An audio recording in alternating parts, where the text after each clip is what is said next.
God morgon, det här är EFN Direkt och klockan är 8:45. Vi ska börja med techjättarna Apple och Amazon som båda har rapporterat. Apple, där var rapporten i linje med förväntan. Framtidsutsikterna som presenterades imponerade inte och aktien backades 2,5% i efterhanden.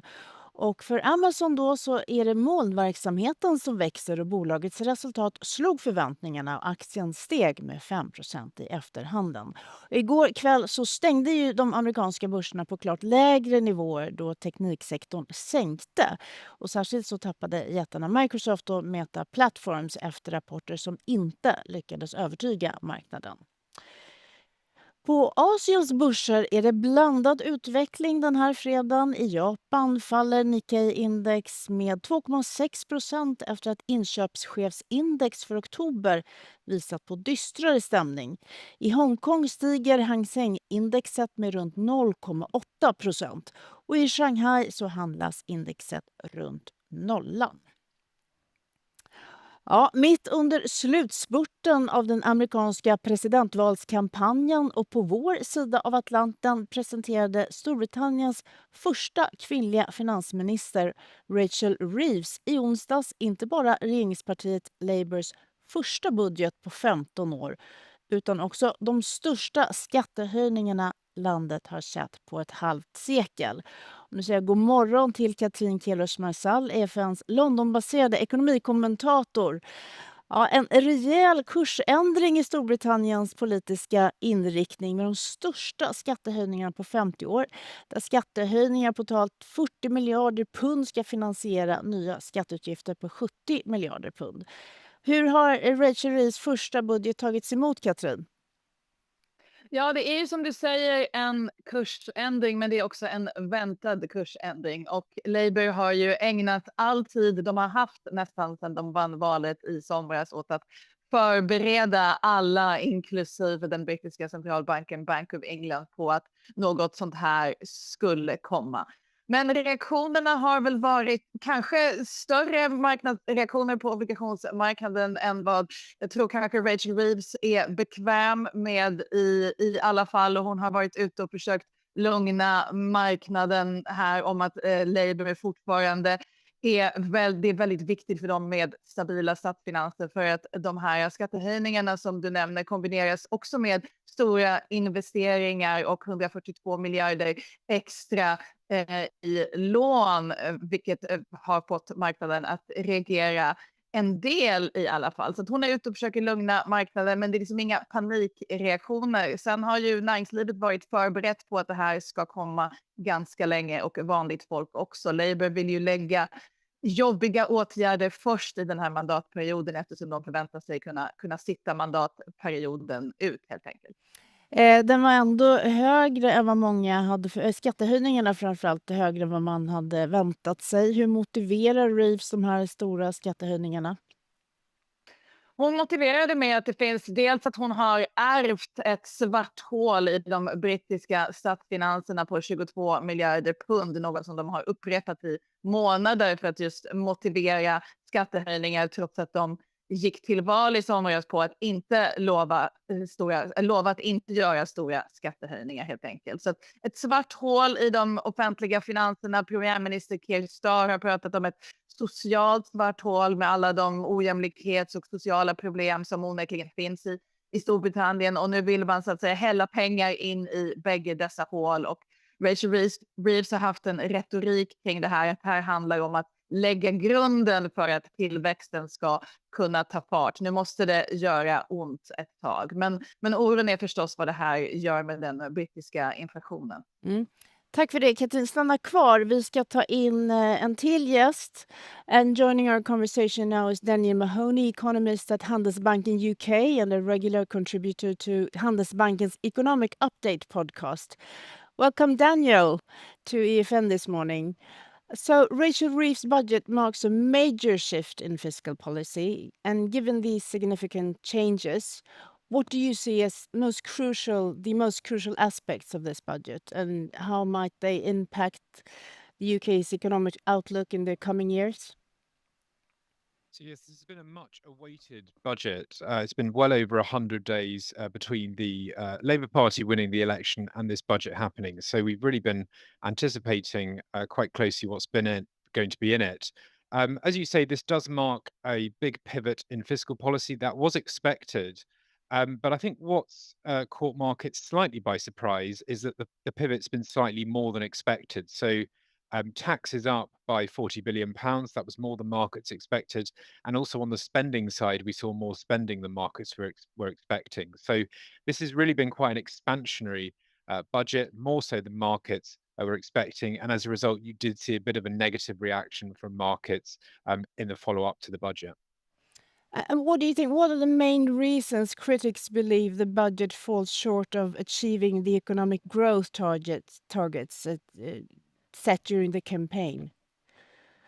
Yeah, so Rachel Reeves will point to the fact that the OBR, which is the independent body that reviews the budget, they said that long-term growth could be boosted by the extra capital spending that she's announced, but that would be coming in the 2030s. I think the thing that will worry Rachel Reeves is that if you look at the medium-term forecast, growth has actually fallen in terms of the forecast compared to what was predicted in March. So why is that falling short? Well, I think one reason might be is if you look at where some of the capital expenditure is going, it's definitely going some worthwhile areas. So if you look at the energy and climate capital budget, also the schools and hospital budgets, they're all increasing, but there are questions about whether that will be growth promoting.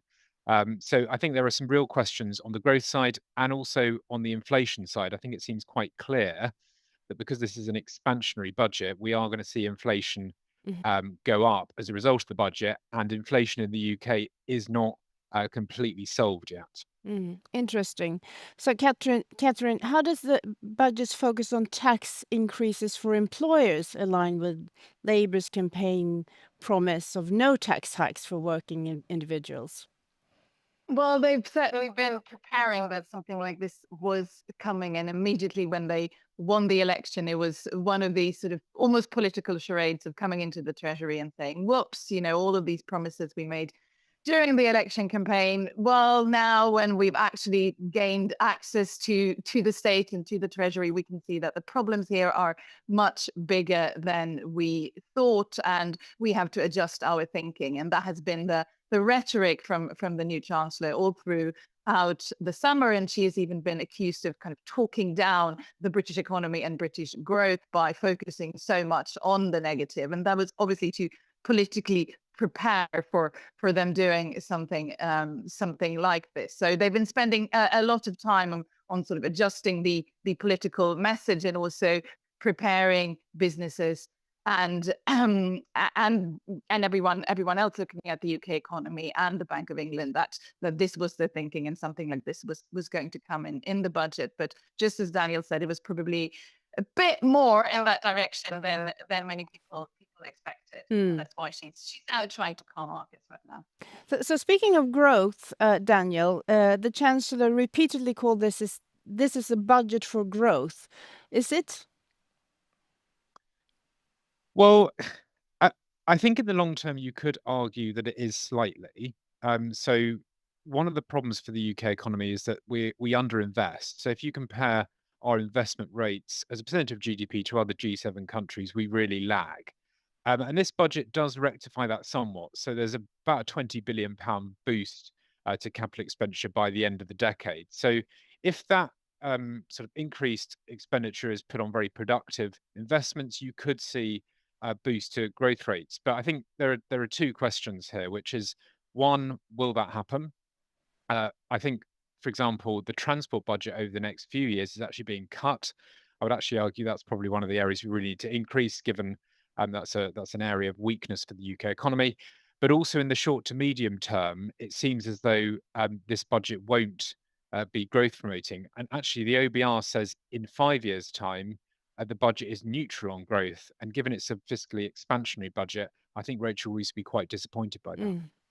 And Catherine, your thoughts on the growth. What challenges does the budget face in achieving this goal of making UK the fastest growing economy in the G7? Well, some critics previously, I think this summer, called the thinking of Labour as, they called it Bidenomics without the money, which is which is mean, but there's something to it. It's, yes, you want to do all of these investments, you want to do all of these worthwhile things, and these things that are in many ways and in many sectors very overdue for the UK economy. But where should the money come from? You are not the US economy.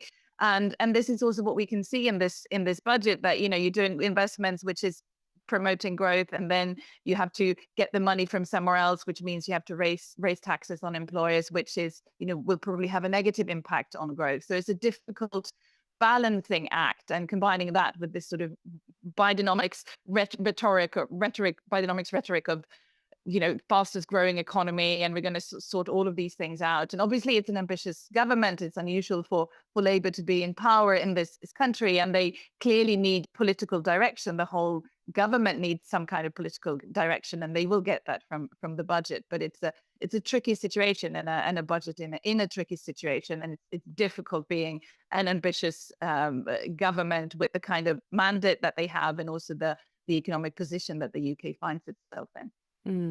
Let's move on to a major event on the other side of the Atlantic. The US election is coming up, and that might have an impact on the UK economy. Daniel, the journalist Matthew Ancona believes that Starmer has wrecked the UK's relationship with Trump by allowing Labour staff to participate in the US election campaign. Is he right? And how would you describe the relationship between the two countries today?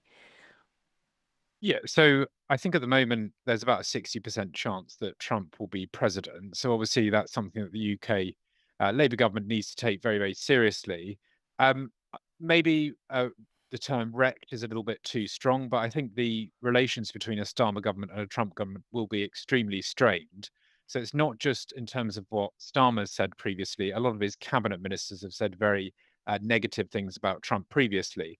Now, I would caveat that somewhat, which is now they're in government. If you listen to the way that government ministers talk about Donald Trump, they're extremely diplomatic. They are clearly sort of preparing the ground to try and make sure that there's some kind of reasonable relationship with Donald Trump.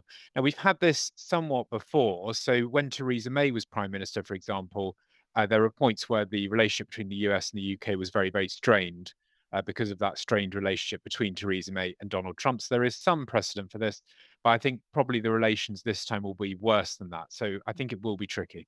And your comments, Catherine, what relationship does Keir Starmer have with Trump, and what will go well if Trump wins the election? Well, I mean, they did have a meeting a few months ago, I think, when Starmer was prime minister, that it was said to have gone very well, and actually went over time, and the two men were talking longer than expected, and Labour seemed very happy about this, because obviously on a personality level, Donald Trump and Keir Starmer are very different, but they did seem to get on personally. But then obviously there was this whole discussion around staffers participating in the campaign, and the LinkedIn posts, and so on. So we'll just see. I think on a policy level, I think there might be clashes on sort of approaches to China, for example, where the British Foreign Secretary has signaled, he talks about a more consistent UK approach to China than previous Conservative governments. But, many people are interpreting that as also meaning a somewhat softer, maybe the wrong word, approach than certainly what Trump's approach will be, and that there could be clashes there on more of a policy level. But in terms of the personal relationship, we'll just see. But I mean, they have met, and that seemed to be going reasonably well, and obviously we'll see what happens next week. I think it's difficult to say, it's a 60% chance of Trump winning. It's a very unpredictable thing, and we'll see. So Daniel, there might be a potential conflict with British interests if Trump wins, and I'm thinking of Trump's tough stance on China and trade relations. What implications would that have for the UK? Well, another one you could, of course, add to that is the attitude to Ukraine. So I think if you look at the two presidential candidates, they obviously have very different views on Ukraine. I would say Harris is pretty much aligned with the UK and the European position. Trump, not so much. And if you listen to Trump's rhetoric on that, he's clearly of a mind to try and persuade or even force Ukraine to make a settlement with Russia pretty soon if he's elected as president. So I think there are various conflicts there.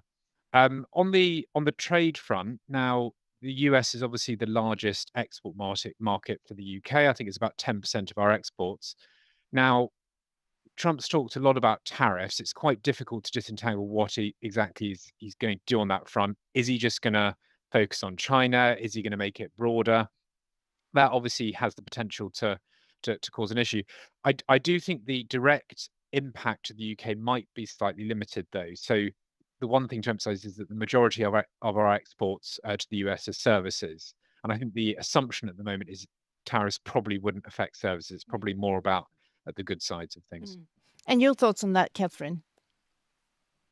Well, I think, the big risk is the way Trump has signaled that he will weaponize uncertainty in the world economy, and this sort of, we don't know quite what he's going to do, and his general view of the world economy as a zero-sum game. And I think in a much wider sense that you can't just derive from looking at particular policies, and obviously we don't know what he will do, that will harm the UK economy as it will all of Europe. But in what way, it's hard to say, and how can it be managed? I think it's difficult, and it's Trump does not have that commitment to the global economy or to overall macroeconomic stability in the US that previous American presidential candidates have had for the last half century. And that is something new and obviously difficult for the UK as it is for many other countries. So we'll see. And to both of you, if Kamala Harris wins the election, will that give Keir Starmer a sigh of relief? Daniel, I'll start with you. I think, frankly, a massive sigh of relief. That is definitely, I mean, you discussed earlier that there were some Labour staffers going over to potentially campaign for Harris. I think that's indicative of what obviously the Labour Party really very clearly wants.